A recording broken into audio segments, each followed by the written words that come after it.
দল হচ্ছে রোহিঙ্গা মুসলমান। তারা আমাদের রেশন, আমাদের জমি, আমাদের অধিকার খেতে এসেছে। দল একটাই কথা বলে গেছেন, বাংলাদেশি আর রোহিঙ্গা। ওনারা দুটো জিনিস মুখস্থ করে ফেলেছেন, রোহিঙ্গা আর বাংলাদেশি।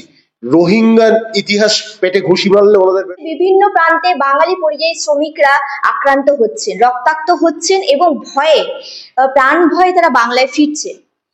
দেশের বিভিন্ন প্রান্তে যেভাবে বাঙালি পরিযায়ী শ্রমিকরা আক্রান্ত হচ্ছেন, এই ভয়াবহ একটা সময়ে প্রধানমন্ত্রী বাংলায় এসে বলছেন যে তৃণমূলরা বাংলাদেশিদের পরিচয়পত্র দিতে সাহায্য করছেন। কি বলবেন?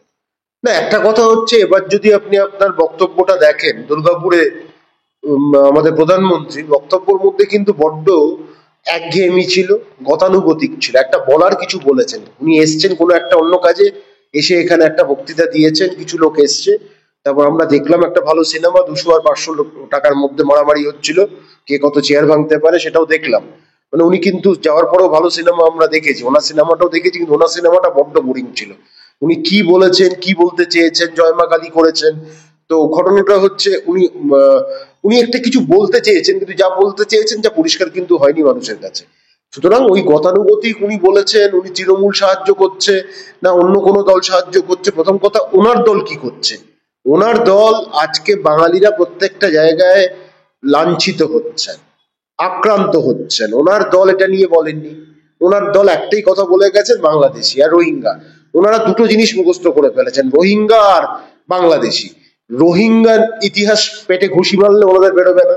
কেন রোহিঙ্গাদের নিয়ে আমার আপত্তি আছে, কারণ এই রোহিঙ্গারা রাখাইন প্রদেশের থেকে আসা। তাদের একটাই সমস্যা ছিল, তারা ব্রিটিশদের সাথে হাত মিলিয়েছিল, যে কারণে ওখানে মায়ানমারের যারা স্বাধীনতা সংগ্রামী ছিল তারা ক্ষুব্ধ ছিল এদের ওপর। পরবর্তীকালে আপনি খেয়াল করে দেখবেন, আং সান সুচিও কিন্তু 135টা এথনিক গ্রুপ যেটা মায়ানমারে আছে তাদের রোহিঙ্গাদের রাখেনি। সুতরাং ওনার দলটা রোহিঙ্গা আর বাংলাদেশি ছাড়া। আর এখানে নাকি উনি এসে এখানে বিজেপি আসার পর থেকে নতুন বাংলা করবে। নতুন বাংলা করার ওনার কাছ থেকে হবে না। এমনি ওনারা 100 দিনের কাজগুলো আটকে রেখেছেন, বিভিন্ন টাকা আটকে রেখেছেন, সেগুলো দিক। সেইগুলো দিয়ে দিলেই তো মিটে যায় ঝামেলা। তো উনি তো চেষ্টা করুন না, কেন্দ্রীয় সরকার যদি চেষ্টা করে রাজ্য সরকারের সাথে হাত মিলিয়ে করুক না। উনাদের আসতে হবে, ডবল ইঞ্জিন করবো। ডবল ইঞ্জিন গুলো আমরা দেখতে পাচ্ছি না। মহারাষ্ট্রে কি হচ্ছে? মহারাষ্ট্রে তো মানে সব জায়গায় নদী হয়ে গেছিল অল্প বৃষ্টিতেই। তো আমাদের এখানে ওনারা সমালোচনা করেন। বিভিন্ন ডবল ইঞ্জিন সরকারের কি অবস্থা হচ্ছে সেগুলো আমরা জানি না, দেখতে পাচ্ছি না। তো ঘটনাচক্রে হচ্ছে, আমাদের কে ক্রিটিসাইজ করে, সমালোচনা করে উনি একটা বলে গেছেন কয়েক ঘন্টা। কিন্তু একটা দেখবেন, আপনারা খুব ভালো করে বিবেচনা করে দেখুন, এখনো বলছি, ওই লেকচারটার মধ্যে ভীষণ বেশি লোকে একটা মান্ডেন বলে একটা কথা আছে ইংলিশে, পুরো ব্যাপারটা খুব বোরিং ছিল। কেউ একটা জাস্ট বসার গতানুগতিক একটা কথা, তার মধ্যে কিন্তু কোনো আইডিওলজিক্যালি খুব বড় কাজ কিছু বলা, খুব একটা স্টেটসম্যানের মতো কথা বলা। একটা প্রাইম মিনিস্টার মানে একটা স্টেটসম্যান, তার ব্যাপ্তি অনেক হবে, তার কথাবার্তার মধ্যে আলাদা একটা ফ্লেভার থাকবে, সেটা ছিল না। খালি তৃণমূলকে ক্রিটিসাইজ করে যেন মনে হচ্ছে সেটাও যেন কষ্ট করে ওনাকে বলতে হচ্ছে। তো সবকিছু মিলিয়ে যদি দেখেন, বিষয়টার মধ্যে কোনো মানে ভেতরে কিছু ছিল না, মানে একেবারে ভুসি জিনিস ছিল, আসল মাল ছিল না। তো ঘটনাচক্রে এরকম বলে গেলে বলে যাক, যা খুশি বলতে পারে। তো মানুষ ডিসাইড করবে, মানুষ চিন্তা করবে কাকে রাখবে, কাকে রাখবে না, কাকে আনবে, কাকে বার করে দেবে। মানুষ 34 বছর বার করে দিয়েছিল বামদের, এখন এরা শুনলো। মানুষ যদি তৃণমূলকে না চায়, বার করে দেবে ভোট দিয়ে। মানুষ যদি বিজেপিকে চায়, আনবে। কিন্তু বিজেপিকে আনাটা এত সহজ না, সোনার পাথর বাটি ওটা নিয়ে ভাবছে, এত সহজ নয়। আমরা দেখতে পেলাম যে বিহারে প্রায় 53 লক্ষ ভোটার লিস্টের নাম বাতিল হয়েছে। অসমেও কিন্তু এনআরসি হয়েছে। এবার অসম থেকে প্রথমে উত্তম কুমার ব্রজবাসীকে নোটিশ পাঠানো হয়, তারপরে ফালাকাটার এক বাসিন্দাকে নোটিশ পাঠানো হয়, এরপরে কোচবিহারে আরেক বাসিন্দাকে নোটিশ পাঠানো হয়েছে। মানে কোথাও গিয়ে মনে হচ্ছে যে যতই চেষ্টা করছে পশ্চিমবঙ্গের সরকার যেন বাংলায় এনআরসি না হয়, কিন্তু তারপর ঘুরপথে এনআরসি যেন বাংলায় ঢুকেই যাচ্ছে।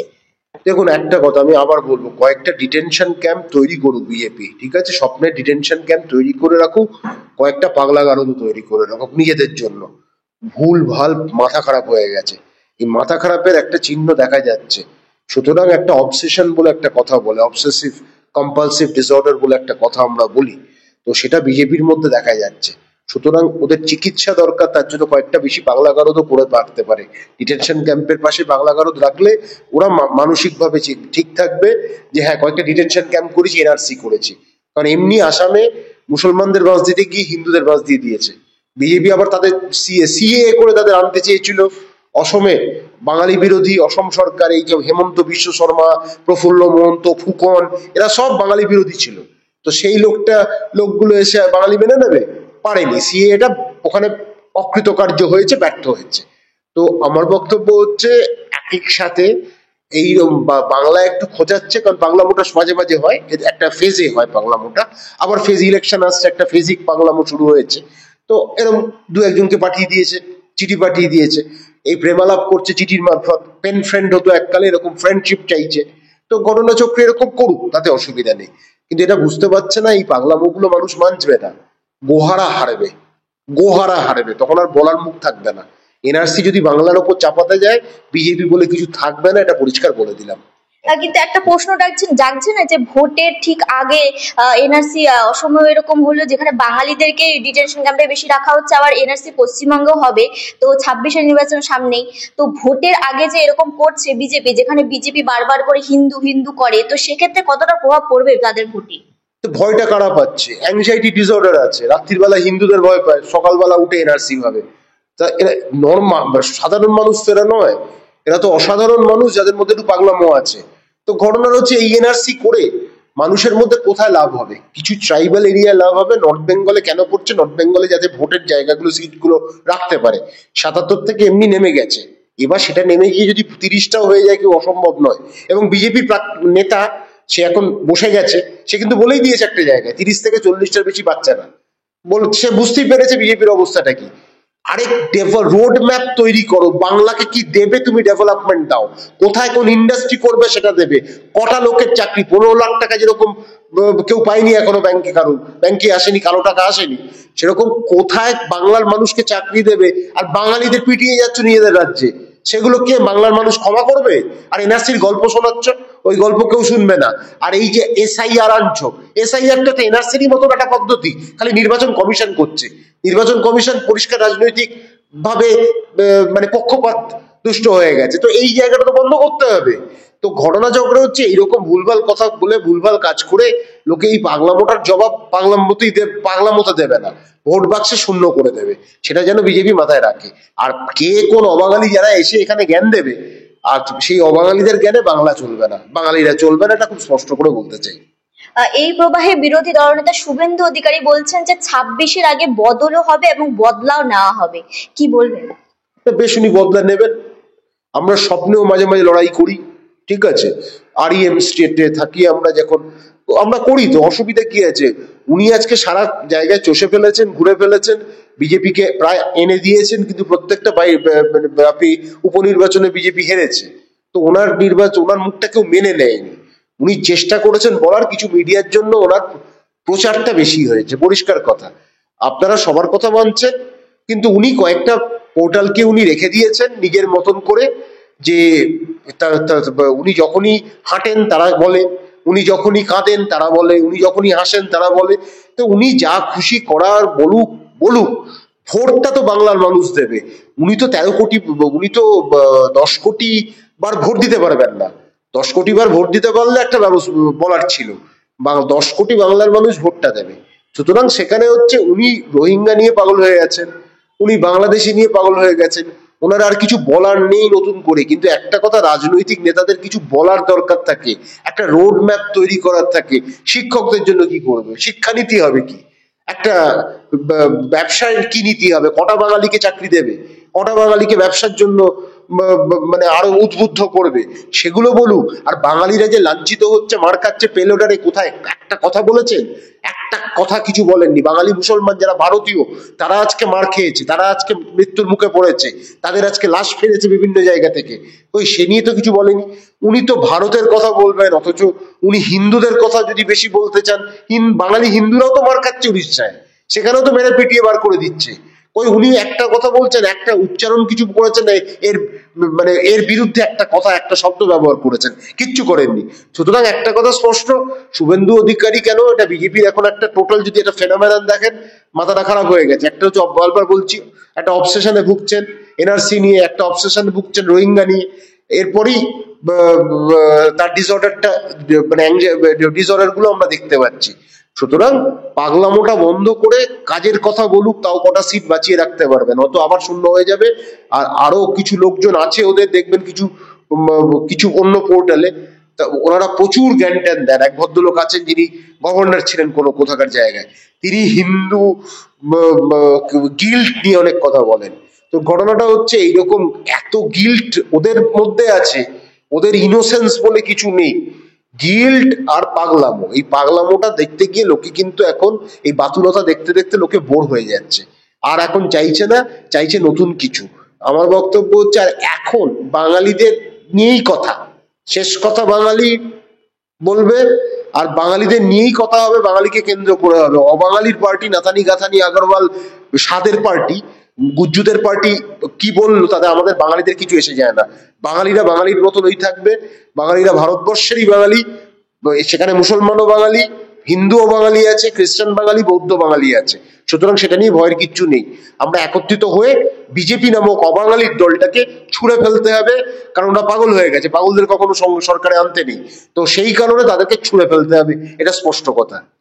যেভাবে বাংলাদেশি সন্দেহে যুবককে পে লোডারে করে বাংলাদেশে পুশব্যাক করা হচ্ছে, এরকম দৃশ্য আমরা দেখতে পেয়েছি। এছাড়া আগেও এরকম ঘটনা অনেক দেখেছি যে বন্দুকের ভয় দেখিয়ে তাদের পুশব্যাক করে দেওয়া হয়েছে। এই যে পরপর যে ঘটনাগুলো আমরা দেখছি, এই প্রসঙ্গে মানবাধিকার কর্মীদের কিন্তু কোন রকম কোনো মন্তব্য তারা করছে না, তারা মুখে কুলুপ এঁটে রয়েছেন। এই সময় দাঁড়িয়ে এটা কতটা বিপজ্জনক বলে মনে করছে যে তারাও কিছু বলছে না? না না, বলবে না, এদেরকে এরা কিছু বলে না, এরা ধান্দাবাজি, এরা দালালি করে। দেখবেন আপনাদের পোর্টাল সত্যি জিনিসটা আনছে, কিছু চ্যানেল আছে, বড় বড় চ্যানেল, এগিয়ে থাকার চ্যানেল, সে এগিয়ে থাকার চ্যানেলে এরা বসে পড়ে, এরা বসে পড়ে, এদের ডাকলেই এরা চলে আসে, এরা ফ্রি সবসময় ওখানে। আপনি হয়তো ইন্টারভিউ করতে গেলে এরা বলবে না একটু বলবো না, কিন্তু এরা হচ্ছে সব থেকে ধান্দাবাজ ধুরন্ধর বাঙালি।